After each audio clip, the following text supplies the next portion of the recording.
waxaa sii korortay dhimashada uu keenay xanuunka COVID-19 amaba coronavirus halka 24 saac ee lasoo dhaafay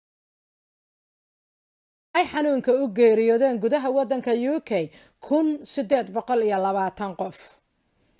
dhanka kale waxaa la sii wadaa si xowli ah tallaalka la siinayo dadka da'da ah oo cumrigooda uu ka sarreeyo 70 jirka. Marion Dawson oo ah haweeney 108 jir ah horena uga soo badbaaday labadii dagaal ee adduunka, dagaalkii koowaad iyo kii labaad, iyo xanuunkii safmareenka ahaa ee 50 milyan ee qof dilay ee Spanish flu ee dilaacay sanadkii 118 ayaa ka mid ah dadka tallaalka iminka qaatay. Marion ayaa sheegtay markii la tallaalay kadib inay ku faraxsan tahay inay qaadato tallaalka waxbanana aanay dareemin. dowladda UK ayaa doonaysa inay caawa ku dhawaaqdo xanibaado hor leh iyo dhuudhuujin ay ku sameynayso xayiraadda hadda saaran waddanka guud ahaan ee lagu xakameynayo xanuunka coronavirus. inkastoo kal hore ay soo yeedhay in laga yaabo in xayiraadda dib u eegid lagu sameeyo bisha February ee soo socota lana qaado ilaa iyo bisha March, hase yeeshee faafista sii kordhaysa ee cudurka iyo geerida oo sii badanaysa darteed ayay dowladdu ku goodinaysaa inay sii adkeyn doonto xayiraadaha. Priti Patel oo ah xogayaha arrimaha gudaha ee UK ayaa ku dhawaaqaysa waxa dowladdu ay soo kordhinayso. UK ayaa ku adkaysanaysa inaanay siinaynin aqoonsi buuxa oo diblomaasiyadeed safiirka u fadhiisanaya UK midowda Yurub.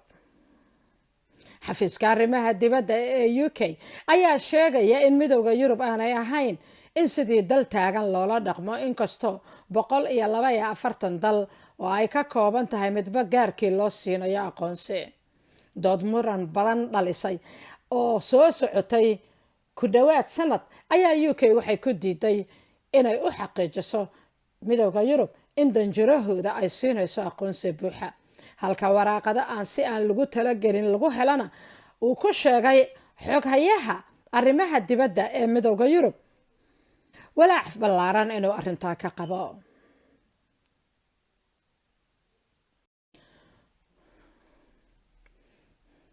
duufaan magac looga dhigay Christophe ayaa ku dhufatay waddankan United Kingdom, halka daadadkii ka dhashay duufaantana ay keentay in lagala tacaalo inay gaaraan warshad soo saarta tallaalka oo dhowaantan ay samaysay kulliyadda qadiimiga ah ee magaca dheer ee Oxford. dabdamiska iyo kooxaha gurmadka masiibooyinka dabiiciga ah ayaa ku dadaalaya in ay badbaadiyaan warshadda tallaalka COVID-19 ee Oxford oo ku taala gobolka Wales. waxaa iyagana qarka u saaran inay daadadku galaan ilaa 2,000 oo guri oo ku yaala gobolka England ee waddankan UK. qaarna waxaaba laga saaray dadkii deganaa kadib markii roobab xoog la himaasheeyeen xalayto. ra-iisul wasaaraha Britain Boris Johnson ayaa saaka booqday biyo degeen u dhow webiga Mersey oo ku yaala Dasbury. dad badan ayay daadadku guryaha ugu galeen intay hurdayeen, halka khubarada cimiladuna ay soo saareen digniino dadka oo dhan quseeya oo kala ah hurdi iyo orange, qaasatan dhanka waqooyi ee gobolka England iyo gobolka Scotland. waxay doodi ka taagan tahay shatiga ama ruqsadda lagu daawado TV-ga oo ay BBC-du qaadato lacagteeda. dood muddo dheer soo garguuranaysa oo soo socotay ayaa sii kululaatay tan iyo sanadkan cusub kadib markii mas-uuliyiinta BBC-da qaar ka tirsanay ay tibaaxeen in cabashada dadweynaha iyo kooxaha dadweynaha uga ololeeya arrintaanba ay saxan yihiin. mas-uuliyiinta ayaa intaa ku daray in BBC-du ay ku guul daraysatay amaba ka gaabisay inay u soo gudbiso dadweynaha UK ku nool barnaamijyada ay astaahileen, sidaa darteedna aanay ahayn wax lagu gafay haddii la yiri dadweynuhu yaanay bixiyin lacagta TV license-ka. BBC-da ayaa hore culays weyn waxaa ugu hayay telefishinno kale sida ITV, Channel 4, Channel 5, hase yeeshee waxaa intaa ugu darsamay adeegyada ay bixiyaan Netflix, Amazon Prime iyo Apple TV. iyo xitaa Facebook oo beeshay ama bilaabay inuu sii daayo barnaamijka soconaya oo live streama.